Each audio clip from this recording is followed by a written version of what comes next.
People will call you names because you've not gone through it. But the pressure was so much also, because there was pressure in the village, because these things are happening, your friends are going through it, you know. So one day the pressure became too much. In the morning, I woke up, I asked my sister Sarah, to tell mom that I want to go through the cut.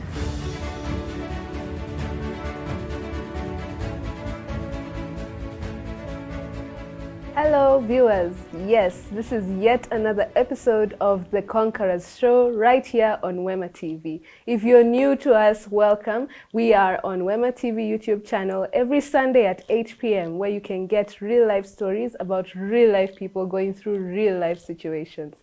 Last week was beautiful. We had a man of God who was a class 8 dropout, but guess what? He's an author today, a businessman, a father, among many things. You can catch that on the Conquerors show on Wema TV YouTube channel, anytime, any day, anywhere.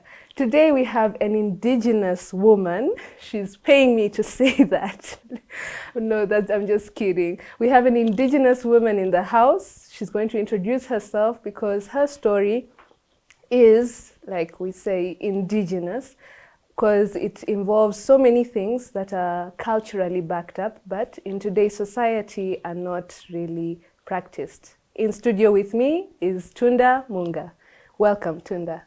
Thank you so much, Laura. It's good to have me. I'm humbled. My name is Tunda Munga, as Laura has mentioned, and I come from Narok County, and I'm a mother of 3. 19-year-old, 5-year-old, and 1-year-old. And today I'm here to share my story, and I'm happy to be here with you. Thank you. We're really happy to have you here.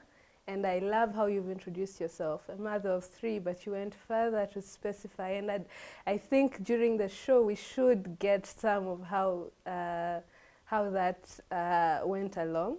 But we're gonna get there in due time, hopefully. Yeah, sure. And I'm married to one husband. Yes, I see you two everywhere, and I'm like #goals.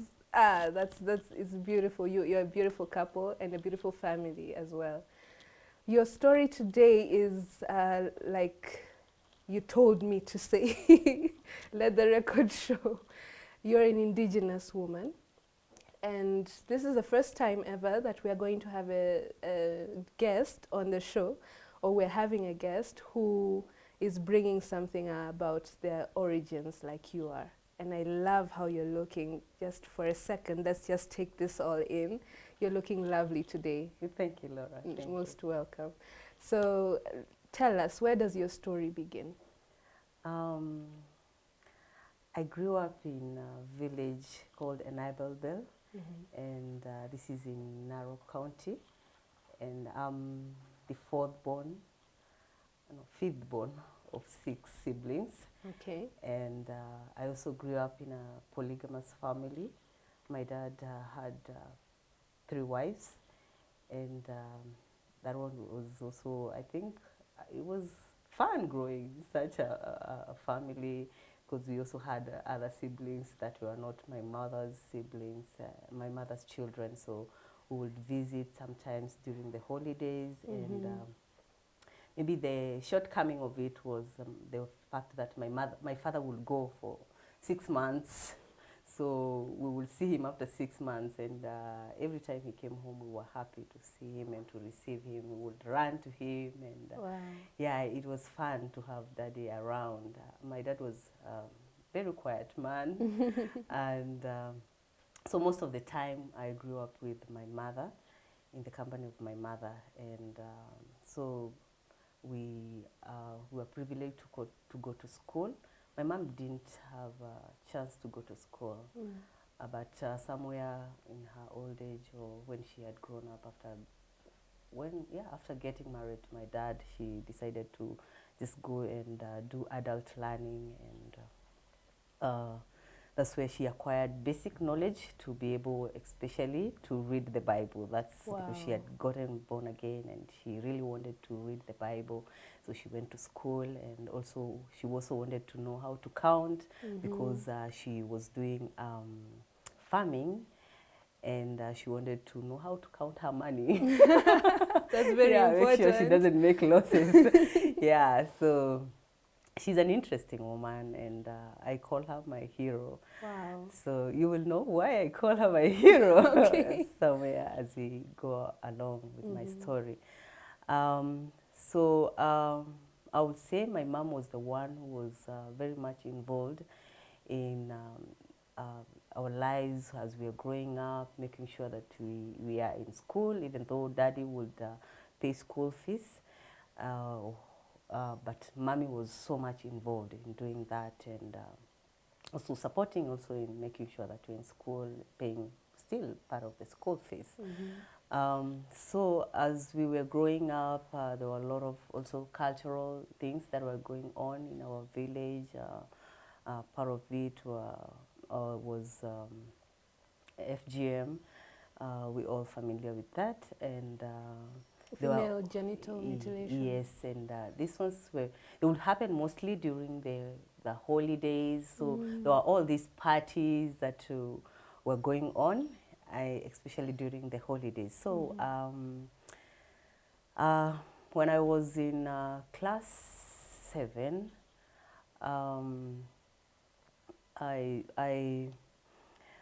I went to visit, my cousin came to visit home because mostly these ceremonies would happen before people graduate from primary school.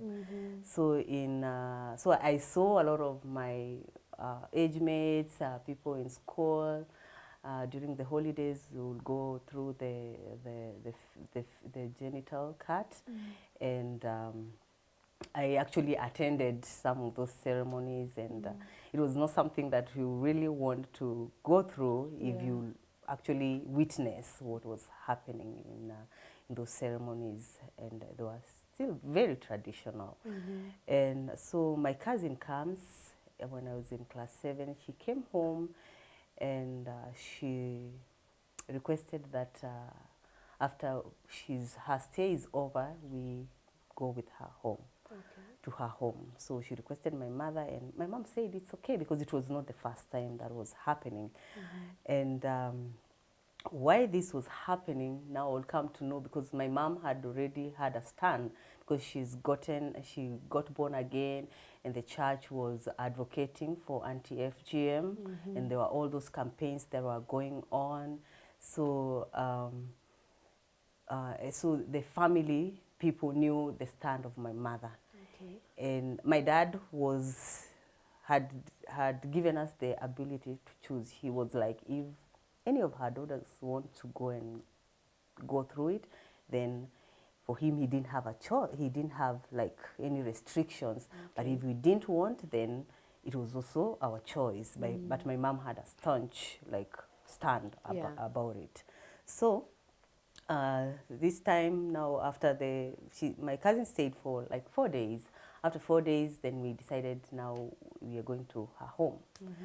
Little did we know that there are other things planned at her place. My aunties, because they had already tried to influence me. So to influence me to go through the cut, but I had refused. But the pressure was so much also, because there was pressure in the village, because these things are happening, your friends are going through it, you know. But I know my mom has said no, and she had actually had a conversation with us. So before then, there was an incident. Just let me take you back to what happened. The pressure became so much in school before now the incident with my cousin. The pressure became so much in school that people were going through it, and when you go back to school and or when you're playing with others during the school breaks or weekends, then people would call you names because you've not gone through it. So And it was not a good experience, especially when you are a young child. You don't have really a say, and it feels so bad when someone insults you for something that you think or your mother thinks is not right. At that time I was thinking, why is my mom saying this? You know, we were going to Sunday school, yes, the church was having all these talks with us, but culturally it still looked like very prestigious, and the fact that people are proud. And you see, after people go through it, they will feel like, no, we are women, you know. So people will come to school and they're like, I'm now a woman, you know. Those I can imagine, what will happen. So one day the pressure became too much. In the morning I woke up, I asked my sister Sarah, to tell mom that I want to go through the cut. Wow. My sister was by then in Londiani, or I think all the Tipis girls. So I asked her to ask mommy, to tell mom that I want to go through it. So she was like, Tunda, have you ever had me, you know, have you ever, she was so furious, have you ever had me mention that thing in this home? I was like, I'm sorry, Sarah, we are two different people. You're Sarah, I am Tunda. So because of that, me, I'm just sending you. So please, I don't want these things you're bringing to me. Please, just go and tell mom what I've said. Because I really feared to go to mom. So my sister said, okay. So she goes to mom, tells mom that this is happening. My mom didn't comment. She became sad. That day she didn't take breakfast. Wow. So I was like, hey, what is happening? What have you done? So the first day, the second day, and I'm like, hey, my mom became so sad. So the third day, I woke up in the morning, I found my mom and my sister in the kitchen. So my sister walked out, I was left with mom. So mom was like, Tunda, I wanted to speak to you. So I was like, what was it about? So she's like, what did you send Sarah to tell me? So I was like, Dun-dun. I said, I couldn't even say it, I couldn't explain. So I was like, whatever she told me, she told you is what I sent her to tell you.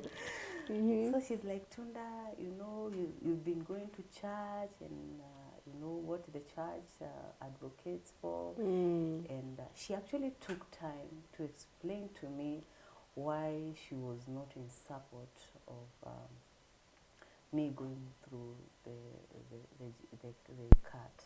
So she was like, I am your mother. I've gone through it. And if it was something that was actually beneficial for you, then I would actually advocate for it, because I want the best for you. You're my daughter. And if something is good for you, then I wouldn't deny you. So she took time, she explained why I shouldn't, and so she kind of started crying. Oh no. When my mother cried, that one really moved me. I know. And I felt that I had wronged her. And I knelt down and I told mom, I am very sorry to bring this topic to you. And I promised her that she will never hear it from me again. Wow. Yeah, there's something about a mother's tears that really breaks you. I actually cried too. I don't want to become emotional in this show. But yeah, it really, I felt bad that I made my mom cry.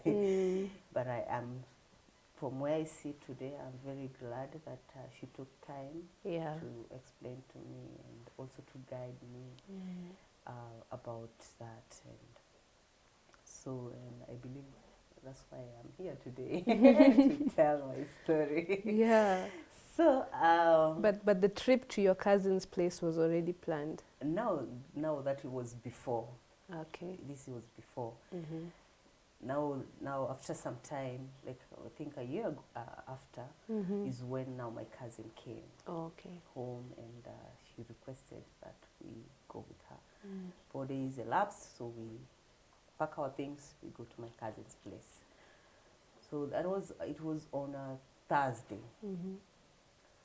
On Friday morning, I wake up, my cousin is there, I take breakfast at my auntie's place, then my cousin vanishes. Okay. So I started looking for her, and you see these are manyatas, so you're going around looking for her everywhere. Then I found some little children playing, so I asked them, where is my cousin? So they were like, Tunda, you were pretending, yeah? You know, see, she's been sent to go and to the school. I'm like, to do what? Like to pick the cooking pots, the big cooking pots. So, like, for what? Like, Tunda, stop pretending. Tomorrow you guys are having a ceremony. There's a ceremony for you and your cousin. So I was like, wow. What kind of ceremony? They told me, and they're like, okay. So I just kept quiet. I walked slowly back to the house. Those children were my angels. I went back home to the house. Lucky enough, like any other, every time I visited my relatives, I will give them my fare. If it is my aunties, my uncle, I will give them my transport back home to keep it until the time is right for me to go back home. So this time around, I hadn't given out the money. So I went to the house, picked transport back home. Then I didn't change. I just had my slippers, not sandals, slippers. Yeah, so I told my aunt I was going to my other cousins, my boy cousins or male cousins who were looking after the cows somewhere in a valley. So I left. I walked slowly down the valley. Then when I disappeared and I could not, nobody could see me. Now I among went the trees. Yeah. So now I went like across the valley this way. Then I went up again to the road, so that I didn't want them to know what I was doing. So you left your bags, your clothes, your everything. Everything. I just had transport. I was actually very dirty because from the previous day we'd played. You know, in shags you don't even shower. You know? So you're pararaing. Back in them days. Yes, I wish you saw me. My legs are white, you know. So I went back to the road. I caught a matatu and went home. Wow. My mom had a retail shop. I found her in the shop. She saw me and she was shocked. She was like, what is happening with you? Why are you like this? Why are you dirty? Why are you even here? You know? So I sat down. I told her what had transpired, and she was so glad that I came home. She just closed the shop. We went home. The business for that day ended like that. She was like, I'll just close this place and go home. So we went home. And she prayed with me, and she was like, she thanked God that I was able to escape. Wow. So the next day, this is the holiday, so the next day I'm just home, playing with children and what have you. So my mom went to the shop, then my uncle came. He found me at home. The same uncle from your cousin's Yes, house? from around my cousin's house. This is brother to my aunt, brother to my dad. Okay. I say that. Because it was like a gang of people. My auntie, my paternal aunt and my paternal uncle are the ones who are organizing all these things. So he comes home, he finds me home, nobody else at home. He asked me why I ran away. Wow. I explained, I told him because the children told me this. and that guy gave me a beating of a lifetime. What? Yes, he beat me badly. Oh no. And so I just cried. Good thing he didn't carry me, or he didn't Yeah. force me to go with him, and he left. So mom came, and I told her that my uncle was there, and he was so mad that I ran away, and he beat me. So my mom was very furious about it, but she was still thankful that they didn't take me. Yeah.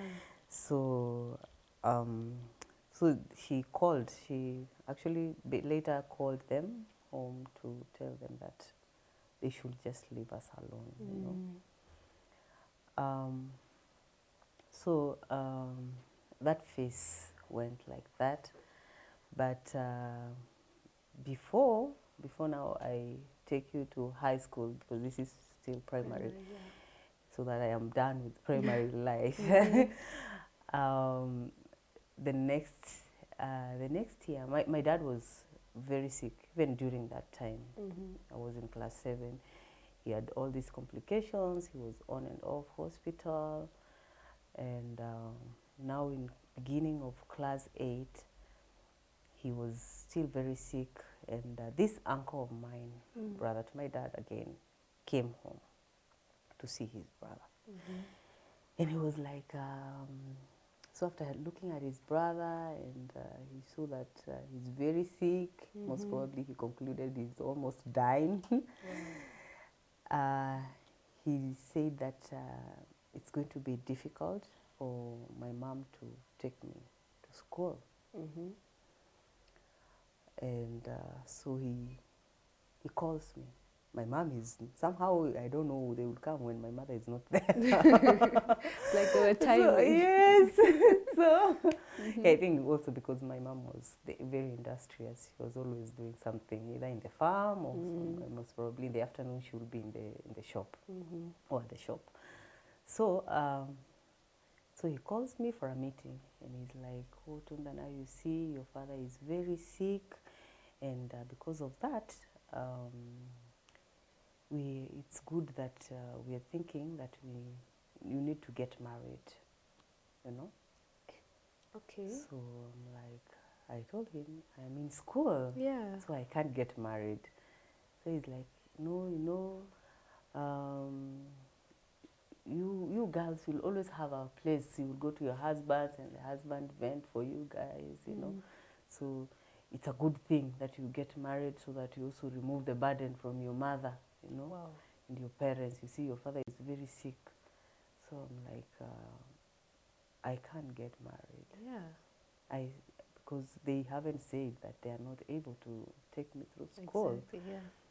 So he's like, he insisted, and he was like, so I asked, now, where do you want me to get married? So he said he wants me to get married to some guy, some old man from still from our village. Wow.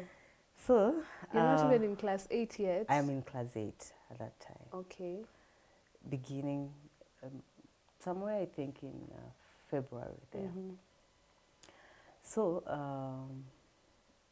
he says he wants to marry me off to this man, because this man has been taking care of my father. He was bringing this herbal medicine for him. So he's like, this is the man who you should get married to, because he's taking care of your father, so he's able to take care of you, you know. And you go there also as a token of thanksgiving. Yeah, for the work he's done. A human token of thanksgiving. Yes. Wow. So so after that he was like, I will come back tomorrow, so that we can talk about it. So I told him I will tell my mom. Yes. He's like, okay. So in the evening, mom came. So I told her that my uncle was there, and this is what was happening, and he wants me to get married. to so and so. Mom was so furious. Yeah. So the next day she went to the local chief and reported. She was like, this is happening, my husband is sick and his brothers want to marry my daughter. So the chief, actually, she wouldn't get much help there because the chief was still a village elder and he was also marrying off his daughters, so he didn't get much help. But at least something was, a message was sent to my uncle that he shouldn't marry me off. Because my mom was like, you know, the fact that the father is sick does not mean that I am incapable of taking care of my daughter in school or through school. So when my uncle got that message, he became so furious. He was like, my mom is not Maasai. Why is she behaving like that? You know, she's disrespectful because women are supposed to be submissive, not just to their husband, even to men. Just the fact that they are men. We women are supposed to submit, and whatever they say should be taken as a yes. Nobody should contradict. Whatever a man decides, then that's it. But she's really stood her ground. So now this story was kind of cut short. And the other man who I was going to get married to was actually very much excited, and he was that he's going to get a younger wife, you know. Oh, so, no. And he had already gotten married. He had like 7 wives. 7? Yeah, he'd gotten 7 wives, so I was to become the 8th wife. So he actually took time also to come and talk to me the way now he's going to take care of me, you know. And I told him, I'm in school, I don't want to get married. I actually asked my uncle to give out or to send off his daughter instead, because his daughter was not going to school. He was really traditional. So he would only take the boys to school. The girls were not going to school. So I asked him, I humbly actually asked him, Uncle, please, can you take my cousin instead of me? Because I am in school and she is not in school. He was like, no way. It is you that should be married because it is your father that is getting treated. Therefore, you are the one who should go as a token of thanksgiving to the family. So now after, so of course, as a chief, he had to communicate because he needs to enforce law. Because it was against the law. Because the government is also trying to eradicate FGM. So and early marriages. That's why he had to send a message. But traditionally, things were still happening in the village. So now when they got that message, of course, they backed off. The energy that they had and the psyche was kind of cut short. Their expectations were cut short, let me say. But, so I finished class 8. I'm almost finishing. There's still pressure about FGM, and girls are excited and people are excited about these ceremonies that are coming in December. And now we are almost completing our primary school, so it's a peak, you know. So we decided now I'm gonna lie to my peers that I'm going to go through the CAT so that the pressure is minimized. So I can imagine the peer pressure from such an early age, and then you want somehow to get it over with, but then things change during a year, a span of a year, so you just had to lie, of course. So I lied to tell them that I'm going to go through the CAT during the holiday. But now what happens, I lied that I'm going to my sister's place, because the Maasais, the kisses were doing the same. They were doing the female genital mutilation thing. So it was very cultural for these two communities. Okay. And everyone knew that my sister was married there. Okay. And given that background, so I lied that I'm going to my sister's place to go through the cut. So I told everyone, so everyone in school knew, hey, Tunda is going to go through it this time around. And they can't prove it because it's in another land. Yeah, so, but now I didn't go to my sister's place. I went to my auntie's place in Nakuru. Okay. So I stayed there the whole time. While there, because it's a long holiday, you're eating. By the time I'm coming back, I am, you know, I'm so big. Everyone's like, oh, Tunda, what have you been feeding on? I'm like, oh, goodness, you guys, I went for that thing. Wow. So everyone knew that. Tunda went for that. I thing. like so when your I came back, so strategy. everyone was like, hey, wow. So by the time I'm getting to high school, then everyone knows that. All my peers know that I've gone through the cut. Okay. But now things change when I get to high school, and there are all these campaigns all over of anti-FGM, you know.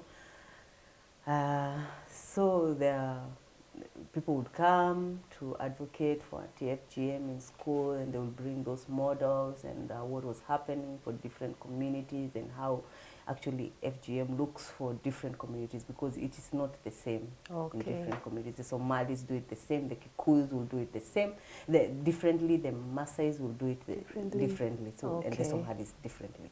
So it's a big thing across big, communities, but it's different. It's different, yeah. So you experienced that advocacy against it. It was heightened in high school. Right. And I think your high school story is a story that, personally, talking to you, you hinted on some of that, and I'd say that it's one that we think you've gone through something in primary, but in high school, tables do a 360. Yeah. They don't just turn, they turn back. Yeah, and I'd like to invite you back to studio to give us that story, and more. Let me say that, and more, because it's a real thing that's happening in society, and that was back in the day. But even today, studies have shown that FGM is still ongoing. Right. Yeah, and as someone from, you are in it, you are in the community, you've seen, you've heard, you've experienced all the talk and the campaigns. I'd like to call you back and tell us about what happened in high school, and far much more, because I know you have a lot to say. Yes. I'd really like to hear that, and I'm sure viewers at home would like to hear that as well. Thank you. I'll love to come back. I'd love to have you back. Thank you. Wow. Tunda Munga, everybody. Next week, she's coming back to studio to tell us about her experience from there on. We think we've had it all, but no, I don't think so, neither. And I'm sure that she has a lot more to share with us. So tune in next week in episode 2 of her story as we continue here on The Conquerors on Wema TV. Keep it Wema TV, the voice of hope. I'm Laura Lepore, so see you next week.